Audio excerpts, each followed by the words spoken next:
नंदवंश का अंत और भारत के इतिहास में एक ऐसे सूरज का उदय जिसने पहली बार अफगानिस्तान से लेकर कर्नाटक तक पूरे उपमहाद्वीप को एक झंडे के नीचे ला दिया। जी हां, हम बात कर रहे हैं भारत के पहले महान साम्राज्य मौर्य साम्राज्य की। इस विशाल और गौरवशाली अध्याय को अगर सच में गहराई से समझना है तो द नॉलेज नेक्सस के साथ इस सफर की शुरुआत करते हैं। तो सोचिए जरा, ये बात है 322 ईसा पूर्व की। इतिहास में पहली बार ऐसा हो रहा था कि आचार्य चाणक्य की बुद्धि और चंद्रगुप्त के बाहुबल ने मिलकर इतने बड़े भूभाग को एक शासन के अधीन कर दिया। ये वो दौर था जब मगध की धरती से एक नए अखंड भारत की नींव रखी जा रही थी। ठीक है, तो आज के इस सफर का हमारा रोड मैप क्या है? सबसे पहले हम देखेंगे कि इस नए साम्राज्य का उदय कैसे हुआ। फिर हम भारत के पहले सम्राट के बारे में जानेंगे। उसके बाद उनके सबसे बड़े युद्ध और संधि पर चर्चा करेंगे और आखिर में उनके जीवन के आध्यात्मिक मोड़ को समझेंगे। तो चलिए बिना किसी देरी के शुरू करते हैं। अच्छा, किसी भी इतिहास को समझने का सबसे पहला नियम क्या है? वो ये कि हम उसके स्रोतों को जानें। हमें आखिर पता कैसे चला कि ये सब हुआ था? तो यहीं से हमें मिलती हैं ऑथेंटिक इन्फॉर्मेशन। सब मेरे साथ हैं? चलिए फिर आगे बढ़ते हैं। अब देखिए, मौर्य इतिहास को जानने के लिए हमारे पास 3 बड़े मजबूत पिलर हैं, 3 साहित्यिक स्रोत, और ये एग्जाम पॉइंट ऑफ व्यू से बहुत बहुत जरूरी हैं। पहला, चाणक्य का अर्थशास्त्र।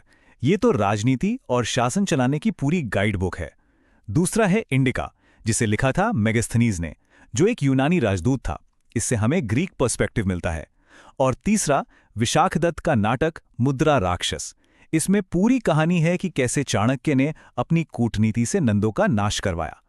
और हां, एक खास बात, इसी मुद्रा राक्षस में चंद्रगुप्त को वृषल कहा गया है, यानी निम्न कुल का। तो ये तीनों नाम और उनके लेखक याद रखने हैं। चलिए अब आते हैं कहानी के हीरो पर, भारत के पहले सच्चे सम्राट चंद्रगुप्त मौर्य। वो इंसान जिसने बिखरे हुए भारत को एक माला में पिरो दिया। तो देखिए, चंद्रगुप्त मौर्य को हम भारत का पहला ऐतिहासिक सम्राट कहते हैं।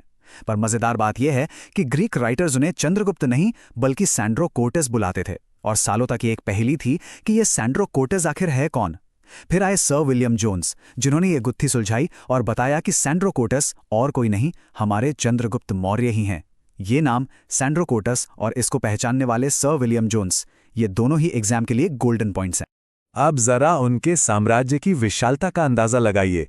पश्चिम में आज का गुजरात यानी सौराष्ट्र, वहां से लेकर पूर्व में बंगाल तक, और उत्तर पश्चिम में तो बात ही क्या थी, हिंदू कुश की पहाड़ियों तक मौर्य साम्राज्य का परचम लहरा रहा था। सोचकर देखिए कितना विशाल साम्राज्य था। ओके, अब एक बहुत ही कंफ्यूजिंग टॉपिक पर आते हैं, सुदर्शन झील। यहां अक्सर लोग गलती करते हैं, तो ध्यान से सुनिएगा। इस झील का निर्माण, मैं निर्माण शब्द पर जोर दे रहा हूं, कंस्ट्रक्शन, ये चंद्रगुप्त के गुजरात के गवर्नर पुष्यगुप्त ने करवाया था। हां, बाद में अशोक ने और फिर रुद्रदामन ने इसकी मरम्मत करवाई, रिपेयर करवाया। लेकिन बनवाया किसने था? चंद्रगुप्त के समय में। क्या यह पॉइंट बिल्कुल क्लियर है? क्योंकि यह सवाल एग्जाम में बार बार आता है और लोग यहीं फंसते हैं। अब कहानी में आता है सबसे बड़ा ट्विस्ट, एक महामुकाबला। चंद्रगुप्त के शासनकाल की सबसे बड़ी और सबसे जरूरी घटना। ये वो जंग थी जिसने हिंदुस्तान का नक्शा बदल दिया। सिकंदर के सेनापति सेल्यूकस निकेटर के साथ घमासान युद्ध। साल था 305 ईसा पूर्व। एक तरफ भारत का सम्राट चंद्रगुप्त मौर्य और दूसरी तरफ सेल्यूकस निकेटर। इस एक युद्ध ने मौर्य साम्राज्य की सीमाओं को हमेशा के लिए बदल दिया। और नतीजा, सेल्यूकस की हार हुई और उसे अपने 4 बड़े और स्ट्रेटेजिक प्रांत चंद्रगुप्त को देने पड़े। कौन कौन से? एरिया यानी आज का हेरात, अराकोसिया यानी कंधार, जेड्रोशिया यानी बलूचिस्तान और पेरोपिनिसदाई यानी काबुल। जरा सोचिए, आज के अफगानिस्तान और बलूचिस्तान के ये सारे इलाके भारत का हिस्सा बन गए। ये वो पल था जब भारत की सीमाएं ईरान को छू रही थीं। क्या शानदार विस्तार था मौर्य साम्राज्य का। लेकिन कहानी यहीं खत्म नहीं हुई। युद्ध के बाद एक ऐसा सीन बना जो किसी फिल्म से कम नहीं था। यह सिर्फ एक पॉलिटिकल डील नहीं थी। सेल्यूकस ने अपनी बेटी हेलेना की शादी चंद्रगुप्त मौर्य से कर दी।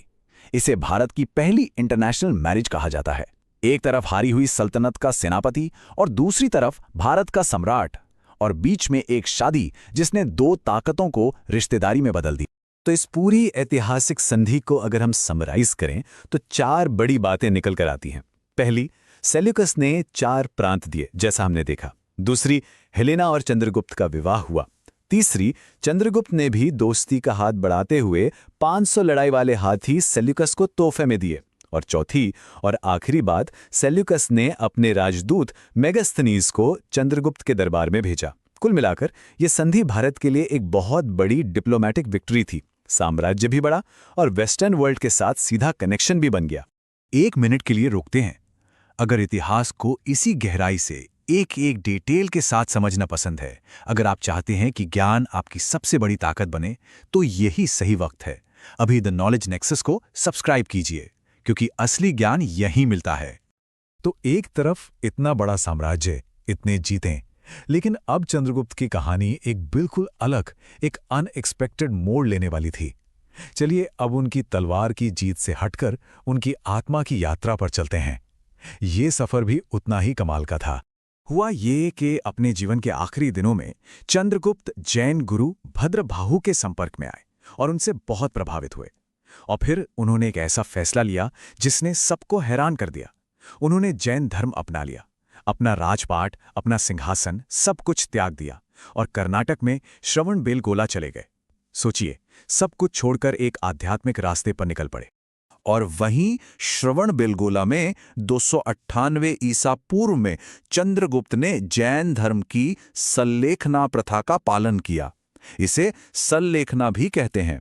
ये एक बहुत गहरी आध्यात्मिक प्रक्रिया है जिसमें आत्मा की शुद्धि के लिए स्वेच्छा से अन्न जल त्याग कर देह का अंत किया जाता है। और जिस पहाड़ी पर भारत के इस महान सम्राट ने अपने प्राण त्यागे, उसे आज हम उनके सम्मान में चंद्रगिरी पहाड़ी कहते हैं। चलिए, तो अब इस पूरी चर्चा को समेटते हैं, एक क्विक रिवीजन करते हैं उन की पॉइंट्स का जो आपके एग्जाम्स के लिए सबसे ज्यादा जरूरी हैं। तैयार हैं? बिल्कुल ध्यान से सुनिए। पॉइंट नंबर 1, सैंड्रोकोटस किसका यूनानी नाम था? चंद्रगुप्त मौर्य का। पॉइंट नंबर 2, सुदर्शन झील का निर्माण किसने करवाया? चंद्रगुप्त के गवर्नर पुष्यगुप्त ने। मरम्मत नहीं, निर्माण। पॉइंट नंबर 3, चंद्रगुप्त के दरबार में यूनानी राजदूत कौन था? मेगास्थनीज। और चौथा पॉइंट, उनकी मृत्यु कहाँ हुई? कर्नाटक के श्रवणबेलगोला में। ये 4 बातें बिल्कुल भूलनी नहीं हैं। अगर आप इतिहास को रटना नहीं बल्कि समझना चाहते हैं तो द नॉलेज नेक्सस के साथ जुड़े रहिए। अभी सब्सक्राइब बटन दबाइए, क्योंकि ज्ञान का ये गहरा सफर यहीं जारी रहेगा। द नॉलेज नेक्सस पर आपको हमेशा ऐसे ही इन डेप्थ एनालिसिस मिलेंगे। लेकिन एक सवाल, चंद्रगुप्त के बाद क्या हुआ? उनका बेटा बिंदुसार कौन था? और वो महान अशोक जिसका नाम इतिहास में अमर है, उसका शुरुआती जीवन कैसा था?